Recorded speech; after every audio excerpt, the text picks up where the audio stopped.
Okay, sweet. All right, so hey everybody, I'm Tim from Ascennial. Today I have a really special guest with me. It is Julia of Bacon's Heir. So Julia, would you mind introducing yourself and telling us a bit about Bacon's Heir, what you do, and all about your brand? Yeah, so here at Bacon's Heir, we make pork rinds. Anything to do with pork rinds, that's what we do.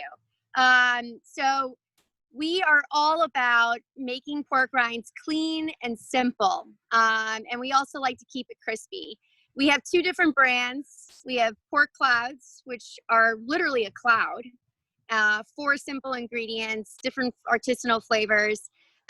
We also have pork panko, which was created because our customers were taking our pork clouds, they were grinding them and turning them into pork panko, which is what we call it.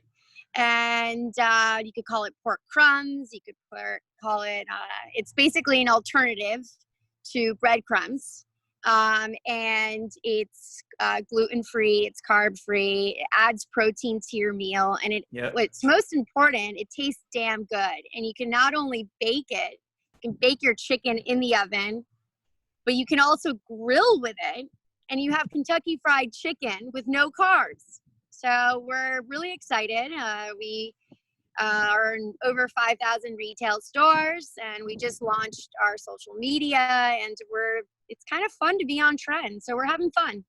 Awesome. Yeah, I can speak firsthand after finishing my 8th jar that it is the best thing to do with chicken parmesan. So that's been my go-to meal prep.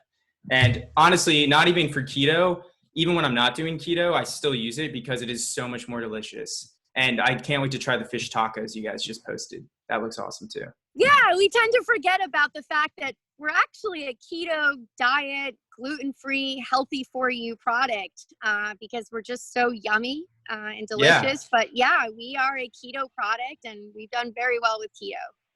Yeah, true that. Well, cool. Then let's switch gears a bit. Like now that we know about Bacon's Heir, so when you were in all these stores, you're in over 5,000 right now, but your online store has been more or less was kind of like staying relatively the same. So what was the problem you were facing? What inspired you to basically reach out to us, to Ascennial? You know, I think we built the car and we needed the gas to get it going. So we had some pretty decent Amazon sales. We built the foundation in retail, but we needed the spark. We needed something to take it much further and faster than we could ever. And so you were highly recommended and we gave it a try. And I mean, our sales immediately within 2-3 months, I think doubled. We doubled our sales and we're rapidly growing. And I think we have a great, it's also the great thing about it is it's a piece of our business that we don't want to have to work on all the time. We want someone else to kind of run with it. And we definitely have that. Awesome. Yeah, well, glad. I mean, really, it's now your online store is a 7-figure business on top of your retail store. So that's what makes us excited too. So that really answers what was happening and why it was important to grow your business. So was wondering, as far as our partnership in particular, we obviously do things in a certain way. Would you say, what are your top 3 things that you like about working with us, about how we do things? So we get a lot of great content that comes in. And it's just great to keep the content in a folder and we say, hey guys, can you do something with this and put it out there? We know it's great, but we don't quite know what to do with it. And we want to get it out there to hundreds of thousands of people. And you guys will take a video, you'll take a photo, and you'll create a digital something magnificent or tell a story, or you'll grab a bunch of photos and add the right copy on it and put it out there. And pretty much all the pics that you guys have picked on from our folder has been really successful. Yeah, awesome. Well, that's good to hear. Yeah, I know that's been really exciting. And I think one of the most exciting things for us as an agency is to work with a company that has amazing assets like you guys do. You have great product photography and you have great videos, and that allows us to turn them into performance media. In other words, media that converts. And yeah, I think one thing I remember speaking with you and Brad about is the growth targets. Cause I think for us, like we doubled your revenue, and then we've been trying to basically grow you 50% month over month. And it just keeps on going. So obviously that's like very aggressive, but because we've had such tight communication, it seems like I think we've only run out of inventory a little bit on Amazon once. It's been holding pretty steady. I think a lot of that's on you too, for keeping tabs on how much we're selling and how much we plan to sell. All right, so I have a few more questions, and also loving this background. It's really making me wish I was outside right now. So the great outdoors in America. Yeah, exactly. USA, let's go. All right, so yeah, we talked about some of the results. And what about for you? So now I want to switch it over, like make it a little more personal. So, it's the online store is almost 20x what it was before, but like, what about you personally? How has it impacted you personally? Like, what have you been feeling since not only you've had all the success in the retail, but how have you been feeling in general about how it's impacted you in your day-to-day life? My day-to-day or maybe it doesn't. I'm just saying, like, have you felt more freedom? Have you felt busier? Have you felt more excited? Have you felt like, oh man, this is a rocket ship? Yeah. So, when you start a company, you start with grassroots, and then you get to the 1 million, and then you get to the 2 million. But the hardest part, which is almost as hard as creating a product, packaging it, and actually getting it in stores. That's the first hardest thing. But the second hardest thing is when you hit $2 million, it is, what do we do now? How do we get this company to the next level that we need to get it to?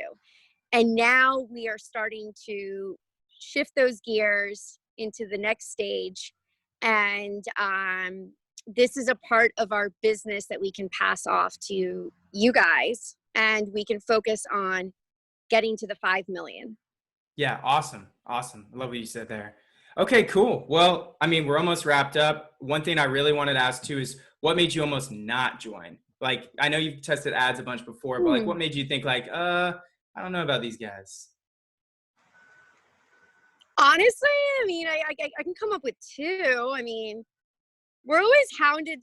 I get probably 5 phone calls a day and emails from random marketers that say, I'll make your business better in social media, and we'll take care of your advertising, and we're the number one.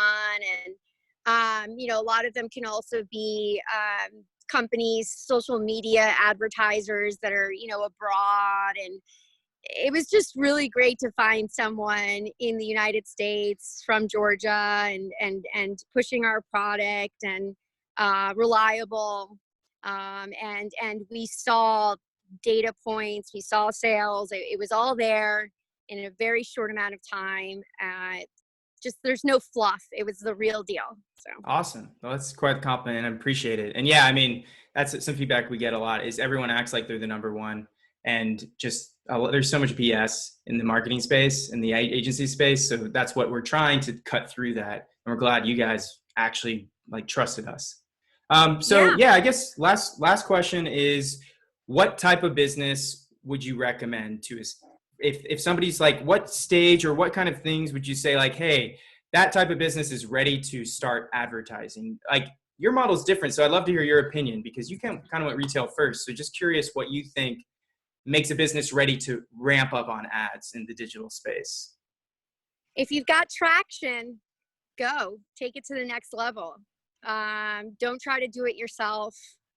You're going to be spending way too much time wheeling and dealing and changing content and what to put out there, and spending ad space dollars in the wrong areas without a real direction. So it's just don't waste your time. Just awesome. Pass the product to someone else to deal with. Yeah, and I think that nails it. Successful delegation. There's so many founders who try to hold on to that. That's how you end up failing. So thank you, Julia. I think you really helped us feel good, and also just really nailed what it's like being an e-commerce founder, and just those difficulties and how to let go and when to let go. So that's all for the interview, everybody. If you'd like to hear some more actionable tips, go ahead and download below. And yeah, Julia, thank you so much. Everything looks great there. I'm, again, really jealous. And for everyone else, you got to try this product. I'm telling you, it's amazing. It tastes awesome. And I literally don't use any breadcrumbs anymore. And one thing I love is advertising and promoting products I use. And that's the best fit for a partnership. If you can support and proudly support, I post this to my personal Instagram all the time. So anyway, can't speak highly enough of the product. Adding you. We got to add you. Yeah, you should. You should. Especially when I get my hair cut and I trim up my beard, then I look good enough to get on the Instagram.